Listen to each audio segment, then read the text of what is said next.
Hey everybody, this is a video to all my subscribers. I recently went over 100. Yay! So I just wanted to touch base. It's been a couple weeks where things are kind of crazy right now, as you know. So you know what? I just don't know. I don't know what to make of all this stuff. This coronavirus. I'm out on my patio, as you can see. As of now, I still have work on Monday, but they limited the number of people there. So each day is a new day. We'll see how it comes. I have no idea. I have never endured this in my life, as I'm sure none of you have. This is really fucking strange. So it's been very stressful. You know, I started my new book recently, and then all this crap happened, and our president is a fucking moron. Not that I want to get political on this channel, but this guy, forget it. So, all I gotta say, when they say wash your hands, I don't know. I've seen some stupid articles lately. Don't drink bleach. Bleach is not going to kill the virus. It will kill you. So don't do that. And the reason they tell you to wash your hands is because you never realize how much you touch your face in the day. I touch my face constantly. Through in a minute, I rub my nose. I constantly touching my face. That's why they say wash your hands. Because the virus can only enter through mucous membranes. Eyes, nose, mouth. Can't enter through any other orifice. So that's why they say touch your hands. That's why they say cough into your elbow. You're not going to go like this with your elbow. That's why they say go into your elbow so you don't go like this and then rub it in your face. So anyway, that's that. We'll see what happens. I don't know, man. I just live here. That's how I feel about Earth. Right now, I kind of wish I lived on the moon. People are fucking crazy. They're having fist fights over fucking toilet paper. Really? People? I mean, if it's that desperate, you can use newspaper. It just astounds me. Anyway, I'm just going to talk briefly. Since, hey, you guys have some downtime. A lot of you probably, maybe you're not working, maybe you're off from school. So what the fuck am I gonna do this time other than say stream movies and watch porn? Just kidding. In Italy, actually, Pornhub made it free. Isn't that funny? All right, so you want a few books to read, and you know, I've been recently discussing with some writers I know, and especially young writers who are starting out. And I just wanted to give some recommendations for young writers who are starting out. And you're like, man, you're really trying to find your voice. You really don't know where to go. Is this any good? What should I do? Well, one of the things that I have always realized, and one of the things I learned, is that actually, while it's great to read the great works of the, you know, the great writers and read all that, and, you know, read Grapes of Wrath, you know, read Slaughterhouse-Five, and read all these great classics. That's a great thing, okay? But you might not actually learn as much from them as you realize. You might actually learn more from the near misses. So not the greats, but the near misses. Because very often what happens when you look at a great work of art, sometimes the craft and the talent sort of overshadows what really went into it. So the steps, in other words. So like, example, like if you are a sculptor and you look at Michelangelo's David and you're like, holy shit, that is a fucking magnificent piece of work. Great, let's admire it, but what the fuck did he do? How did he get there? Apparently, from what I've read, someone told me this or I read this, I don't remember, but Michelangelo used to see a slab of something and he would just know what to chip away. So he would see a slab and he would know what he was going to sculpt, and to him, he was just chipping away. So you could look at his best work and you're like, okay, but how the fuck do I do that? So I better look at some lesser stuff to start out. That's the only way to do it. Baby steps. You can't just, you can't go from here to here in one story or poem. It just doesn't happen. So one of the things I encourage readers to go to my Amazon page and seek out those works. As I've said, I have not released anything from that I've written past 2009. So anything in the past 10 years I have not made on Amazon publicly. So if you want to read that, that's fine, just message me. But I have a lot of earlier works. And the reason I indicate what year they were written and I give a little summary is to give you a sense of the progression. And I want people to see the progression, because I know for me, when I studied writers, it helped me to know where they were at certain periods in their lives. So I'm going to give some suggestions, okay? So you're starting out, you want to write some prose. Maybe you want to start with short stories. That's better than a novel, because a novel can be kind of daunting. So one of the books I recommend is actually Sam Shepard. He's known as a playwright, but he wrote this book called Great Dream of Heaven, and I think it was published in 2002. Now, I picked this up at a remaindering kind of bookstore, and the reason I recommend this is not because it's a masterpiece. It's not that it's this great book. It's actually not a great book. There's actually, it is a good book. This is probably, if I were to rank this on a scale of 1 to 100, I'd give it somewhere maybe like an 80. I'd say it's a B-, in that it's good. There's no real flaws per se, but it doesn't do anything that's great, and it's not in the best of Chekhov, or when you think of like the greatest short stories ever written, it is not that. But it is a great place to start. And when I started my prose and I started short stories, I have not released those early books yet. Those will be released in the oncoming, amount of time.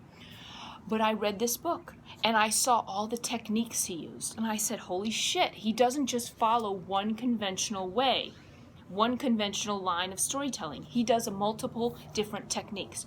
So the reason I say to read this is to study it.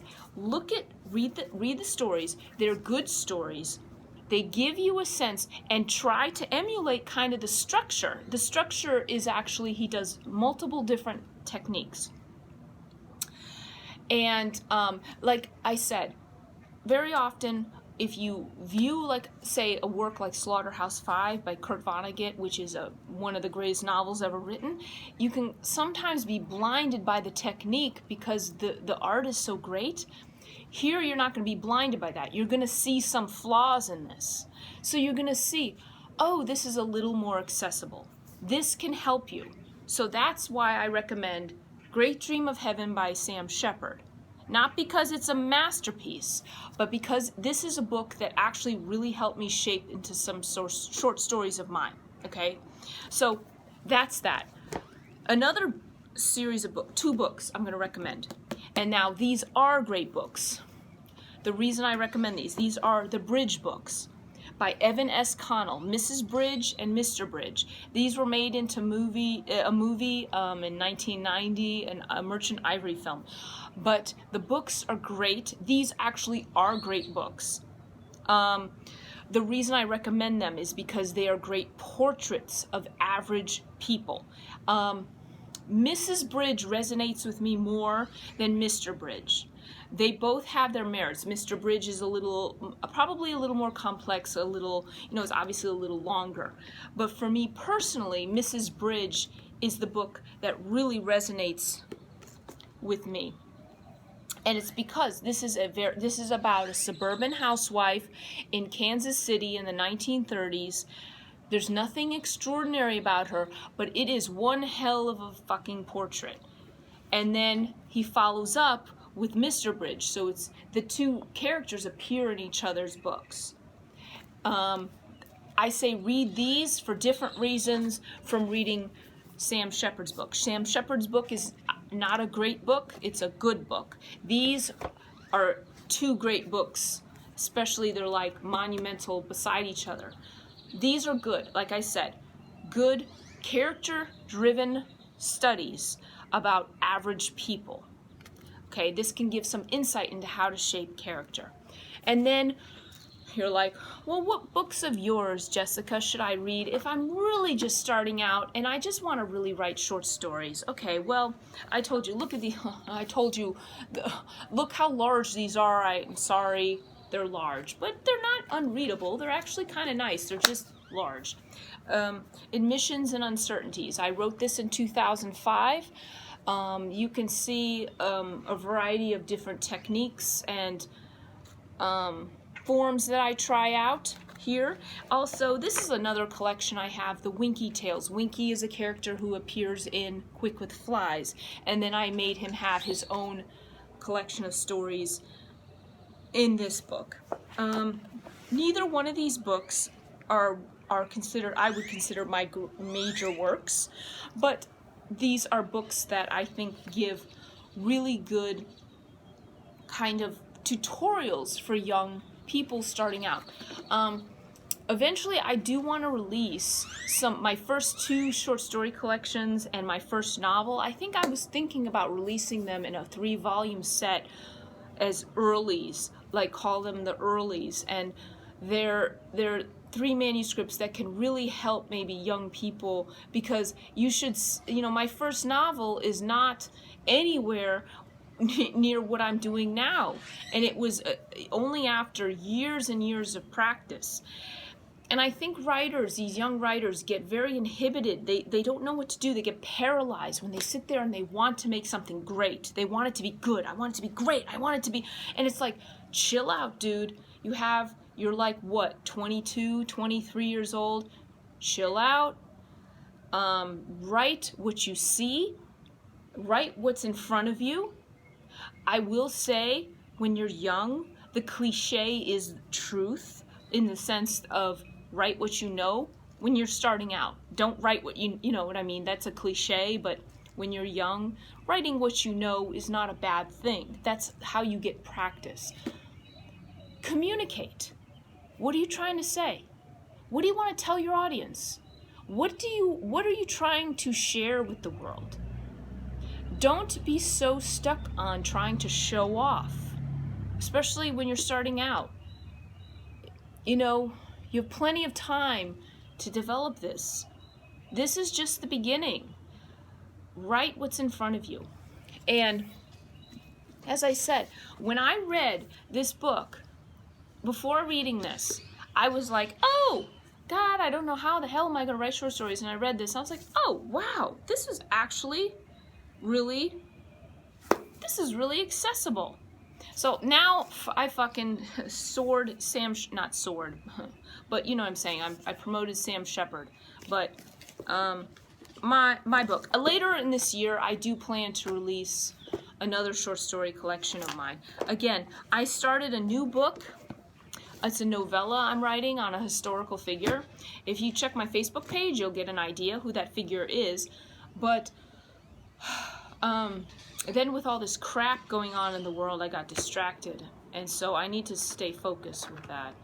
So when I release books, it's really in relation to my current writing and then also releasing. And so that is my goal. If you also, check my Amazon page, there's lots of stuff available right now.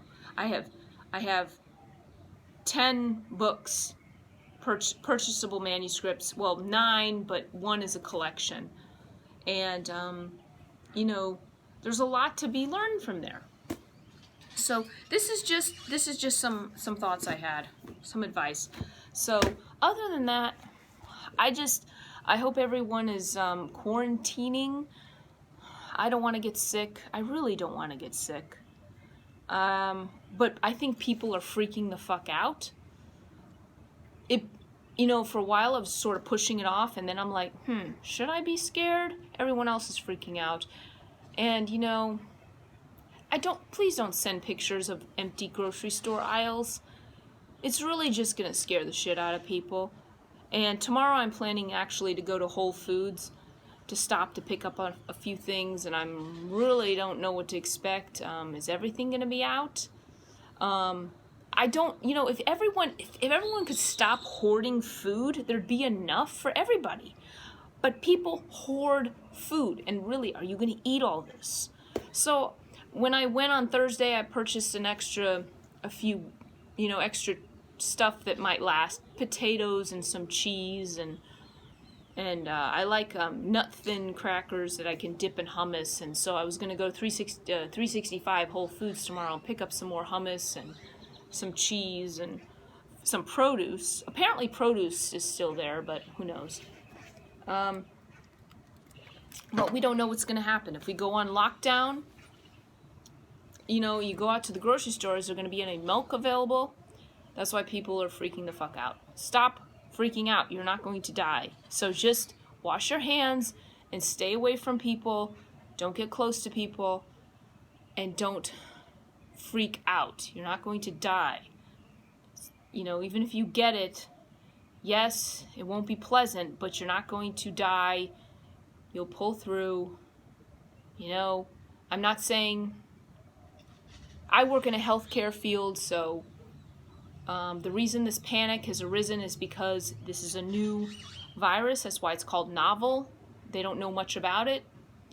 And so, and also the fact that if everyone gets sick from it, the healthcare system will collapse. And that would not be good. So that's that. I'll keep in touch. Who knows? I don't know if I get work off this next week. I don't know. Every day is a new day. Going day by day. So I'll have more videos if that's the case, and I'll do more writing. I'll just be in the house. I don't mind. Just becomes an issue when I have to get food. So anyway, everyone, I hope you're doing well. Take care. Be safe. Wash your hands. Don't freak out. We'll get through this. I'll have some more Enneagram videos. I have a lot of thoughts about this and relation to the type 6. I just want to know. So I hope everyone's doing well. Check out my page. Check out these books. You got lots of time to read, and I would appreciate it. And take care. Talk to you soon.